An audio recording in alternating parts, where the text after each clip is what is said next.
Surprise, bitch. I bet you thought you'd seen the last of me. Hey guys, welcome back to my channel. It's your boy Jamsys. Just took an unplanned break last week, but we are back at it again. And Benimaru and Kayron is finally out. And there's a few thoughts. People are very excited about Benimaru because they thought that he would answer these Ran Aiden picks or Clilias Denny, even Lua and Pera potentially. A little bit sussy on Amid because Amid pushes up, because he would do this. He would use his hit chance to hit Aiden or whoever, ignoring elemental resistance, and then blow them up with a billion damage like this. But in practice, this is basically what happens. People just don't press their buttons. He dies to APOC, he dies to Aiden, he dies to Ran if he RNLs enough times. So he's not the best unit, and if you want to get into it, Kayron is somehow even worse than he is, because Kayron literally needs every single stat in the game except for effectiveness, and on a thief that's kind of pretty hard. And even then, he takes like 10 turns to fully activate, which is also a very, very tall order, especially when you aren't health scaling. And people have compared him to like Arya maybe with like the counter buff, but the big difference between those two is that Arya pops off very early. Like she takes her turn and she like starts popping off. But another important factor is that people are forced to hit Arya if you don't have like strips or whatever, but people can feasibly ignore Kayron, and there's a lot of ignore ER soul burns running around, which make it very, very rough for that. So while I did pull for Kayron and did get lucky in pulling him, we're not going to use him because I played for 3 hours when I recorded and could not even think of a decent position where I would pick him, even as an anchor. Anyways, in the first game, these picks are pretty standard, I guess. I open up with the Clilias Aiden to counter his APOC first pick, just in case he was cleaving, because his pre-bans they could have been aggressive in a way, so I was like a little bit more hesitant. But today's video is basically going to show how Clilias somehow in Epic 7 is the unit that will never die. Like, it's kind of freakish how much staying power she has in the meta. That's kind of surprising. Anyway, my opponent's picking pretty standard here. I think they're going Senya Karina just to counter my Aiden, and I was kind of thinking of a second pick, or the last pick I could do here. I was debating either Caesarea or Landy, but I decided to just go for the safe route and go for the Landy, and then just ban out DJB. I was pretty sure my opponent would be forced to ban out my Denny or Flitica here, or maybe Landy, just because he has absolutely no reach for Landy. But they go for the Flitica ban, which is like pretty understandable. And we're just going to play a nice standard match. That's what I'm going to call this. Because while I do grab turn 1, my units are all technically standard units. And just don't ask how they're built, because that's not important. And my Clilias apparently is too real for this DJB, because I stripped his barrier, or like I reduced its duration and applied the attack down, so I kind of risked the S2 into it, and we get rewarded because apparently it's not super high effectiveness and it's the tanky build, which is very tragic because it means that I'm going to be able to just soul burn into his team and get a lot of tempo. And since there's no buffs and I don't want to proc Karina right now, I decide to S1 into Karina. And we're just going to continue ramming our skills into Karina and hope it's not on Noble Oath, because there is a really funny game that I didn't record, unfortunately, because I was just playing it on my phone for, like, to prevent decay, where Noble Oath Karina basically one-shot my Stenny and Aiden because it was on Noble Oath, and that was very tragic. But that is besides the point. We can technically go for the S3 onto any unit here, but then I decided that my units aren't really, you know, in threat of anything, so I decided to just S1 Karina and finish her off. I'm pretty sure what's going to happen is that my opponent is just going to try and strip and stun my Lilias, and then set it up for maybe an APOC revive, but you will see that may not work out the way they want to, just because we got pushed up by the Landy S3. So my Lilias does unfortunately get stunned, and we do go for the Landy S3, do 1,000,000 damage, and push up the rest of our team. Except, where is our guiding light? Plus 30 for what, you know? And then I decide that instead of ramming it into this APOC, I decide to ram my Aiden S3 into DJB just because it clogs up the revive pool with something that he doesn't want to revive, because like, what does DJB do for him here, even if he does respawn?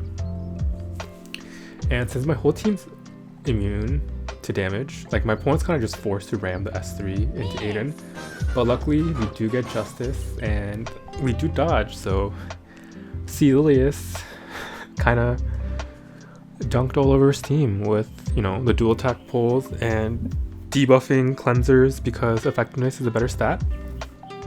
But yeah, we're just gonna move on to the next match and hopefully get some more points. I decided that I am still going to be cleaving. Freudian slip. I am still going to be climbing this season to Emperor just because I have nothing better to do, and like, it's content, right? And you might as well get in on early because there's about 2 weeks left. So that's going to be very interesting. Thankfully, it doesn't seem like the Benimaru or an Kayron patch did anything. This is the one match that Benimaru was actually picked against me in the entirety of the 3 hours I played yesterday. But hopefully you can actually do pretty well. Steni's unfortunately banned, so I can't pick her. And I'm not too sure if I want to pick Aiden, just because, I don't know, if I'm forced to press buttons with Clilias, that's not great, but it's to be determined. I decided to pick Sylvan Sage Rivian just because it's like a safe book, like quote unquote safe, because it doesn't die to Benimaru, but it definitely dies to Karina, which kind of sucks. And I picked Flitica just because Flitica stonks just keep going up, because the more counters there are to like Lilias or the faster openers, the better she gets, because, you know, she kind of just bypasses everything and she kind of dumps all over standard if you don't outspeed her. And I think that's one of the biggest design flaws of Epic 7 currently, is that a lot of these like openers can't really be dealt with well unless you outspeed them, which kind of sucks. My opponent here picks Aiden, and this looks like a game for Bryce area plus like maybe Landy, I was thinking, or it might be something else because there's like very, very bad reach in general. I could pick Sahak here, but I think in hindsight I would have just picked Landy and then be done with it, because Flitica counters Landy.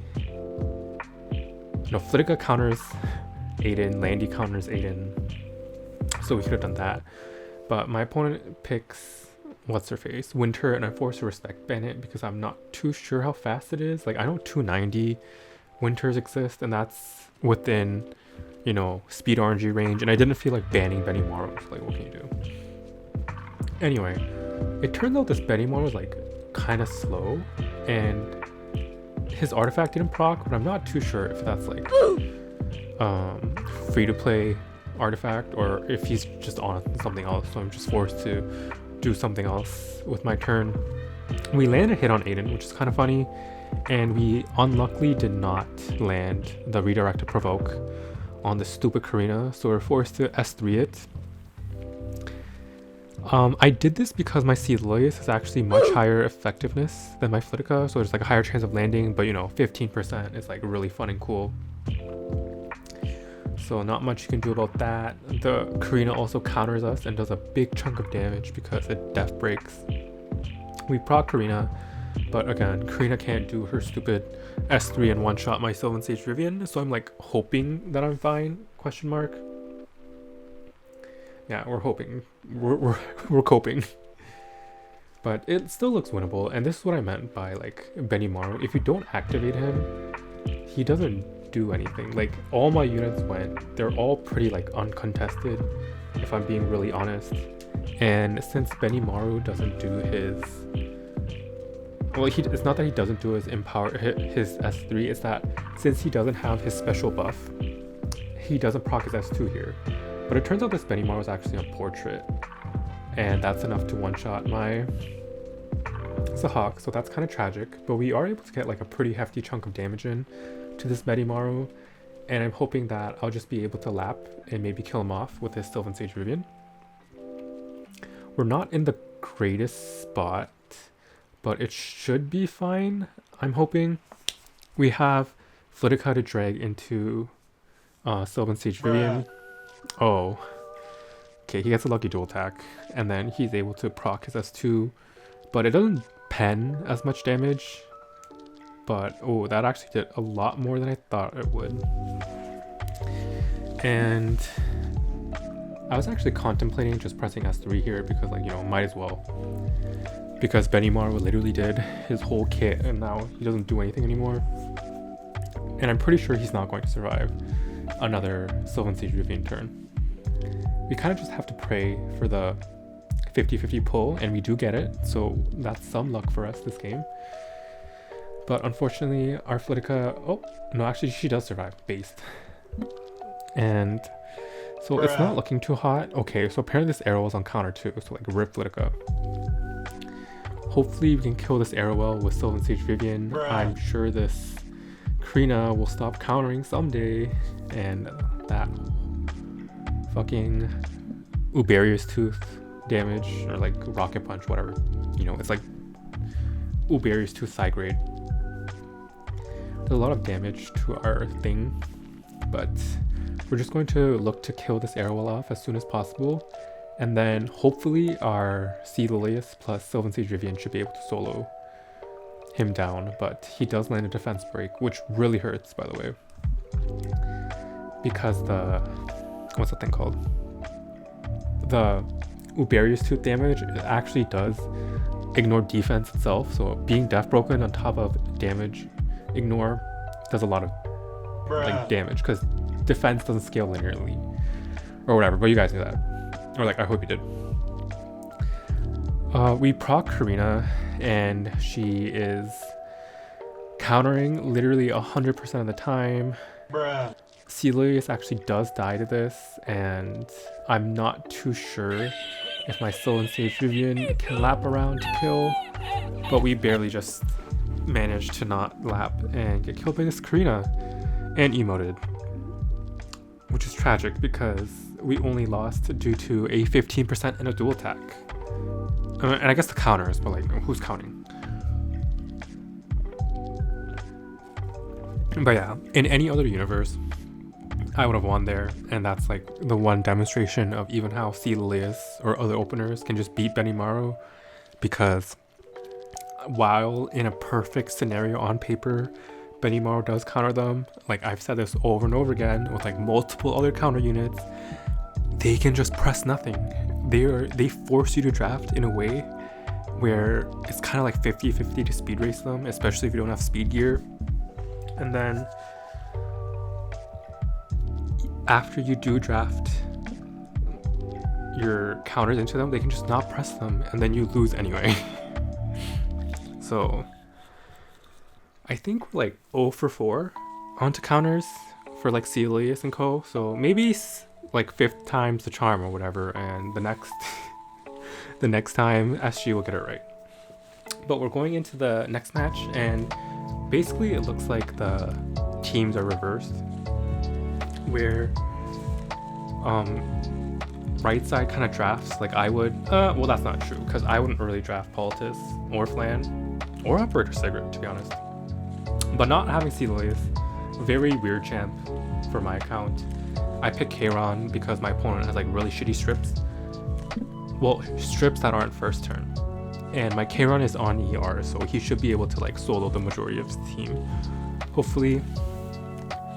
And my opponent decides to ban Mitt and go, which is like very, very ambitious of him. But we shall see how it goes. We move DJB and Bryceria to the HP imprint just so they can hopefully survive. I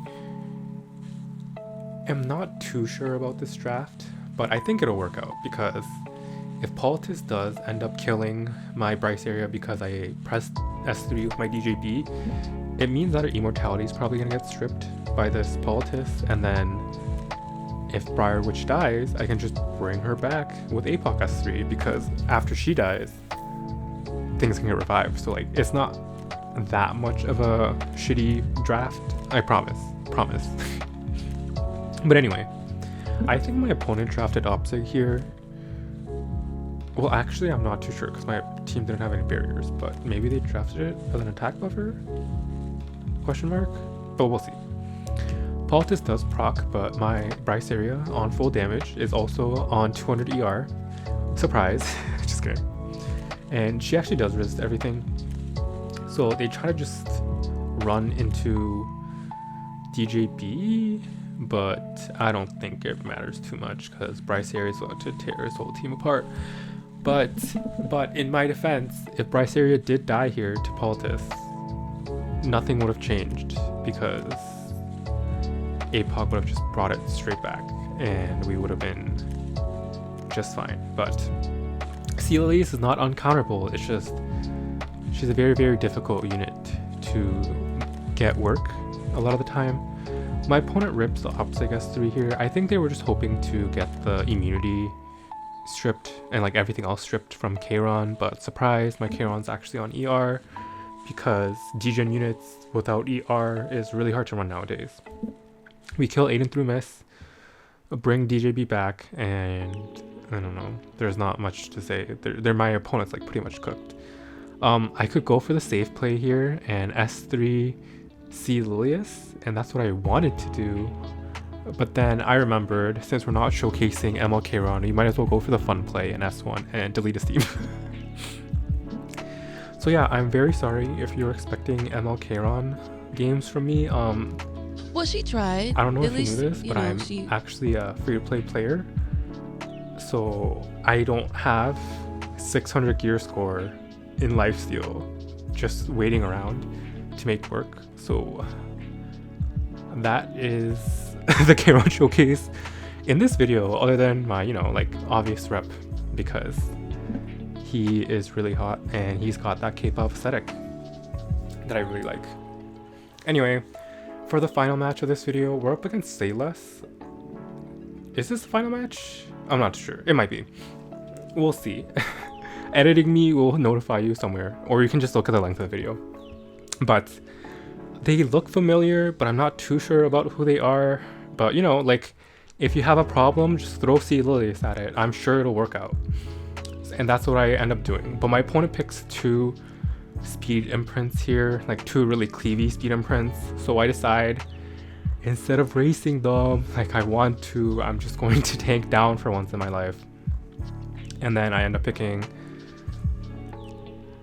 Yolha and Destina. I'm really liking Yolha in these like tank down comps because a lot of these tanks are really passive, except for like LRK. LRK is like his own thing, but like a lot of mitigation knights are very passive, and I don't really like that because that's a lot of tempo loss if you don't have like mind-breaking utility or whatever.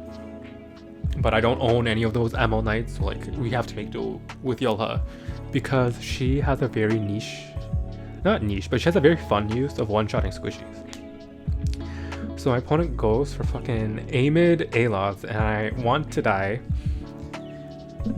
because, we're about to get our asses cleaved. I don't know what to pick. I kind of want to pick Aiden, but if they ban mid, I'm pretty sure my Aiden just dies to Sid through Soulburn. Like, we die to Sid Soulburn through a miss. So I decided to pick a Spirit Isoline because Spirit Isoline is always good into these cleave scenarios that are single target, and I pick APOC just because APOC's really tanky, and if I ban last, we might be fine against it? Question mark? We'll have to see. but I'm pretty much going to have to ban last here, I think, especially if it's TML, because TML destroys Spirit Iceline in very unfun ways for me. I'm sure it's fun for them. But they actually go for Giselle. But if you didn't know, Giselle is a pretty low tier cleave unit, but if she's uncontested, she kind of destroys everything like she does here. So it was either an Amid ban or a Giselle ban, but I decided to respect my opponent's Giselle here and go for the ban onto Giselle and just pray that we can somehow survive this this Sid, and just go through. My opponent obviously does ban Spirit Iceline because he has no way to deal with it. We work out our imprints so we get everything. So I put Destina's imprint for HP and Apoc's imprint for HP, and I just put HP on everything because as long as we don't die, we should live. Hopefully. Oh, that's not what I was expecting. Apparently my Conqueror Lilias was too real and would just outspeed the A-Lots. But you know what? Am I going to complain about it? No. So we open up here with our Lilias. Obviously this is an opener Amid, so I'm predicting that it has no ER, so we push it back. This A-Lots can push up Sid all he wants, but I think with attack down and vigor we should be fine. But we'll have to see here. They push up Amid, so they lap as soon as possible. And I'm pretty sure what this Wander Sulk is going to do is that they're just going to go for the S3 onto Apoc and send it way back on the CR bar, which is going to hurt. And yeah. Sid, I guess, is just going to S1 things for fun, maybe fish for defense break. But nothing like that happens. I think I have a few choices here. I could push up either the Apoc to help it lap, or I can push up this Yolha to try and maybe provoke this Amid, but I decided to go for the quote-unquote safer play and push up Apoc, but A-Lots actually does lap me, and this is pretty bad because it means Amid's about to cut to the front and do some very, very unsavory things to my team. I'm still coping here a little bit. I'm like, I have mitigation, I have vigor buff, maybe my Lily survives this because I'm pretty sure the rest of my team doesn't die to a Sid S3 even with a soul burn. Do they? Yeah, they definitely do have soul burn, but they shouldn't be able to kill any of my other units, and that should be fine. But we just go for the skill null proc here onto Sid. This is why Amid is so oppressive into slow drafts, by the way, because she just laps so hard and the skill null makes it really hard to retaliate against a lot of these squishy cleave units. But we do see that this Sid has like negative HP and it does do a lot of damage to Lilias. It overkills it by like a bunch. They do get the death break onto my Apoc too, which is pretty bad. And even with Windrider, the enhanced S1 is actually not enough. And so I decided to go for the S3 here into Yolha, hoping the Aureus kills it, and bam. We do end up managing to finish off Sid, and there's no way this team is killing Apoc from here on out, or even Destina for that matter. So my opponent taps out. And that is the value in like a 310 Lilias, because you get to race 1 or 2 imprints down for fun. Well, not Ran or Para, but you know. But yeah, that's it for this week's video. As always, thanks for watching, and yeah, I'll catch you next time.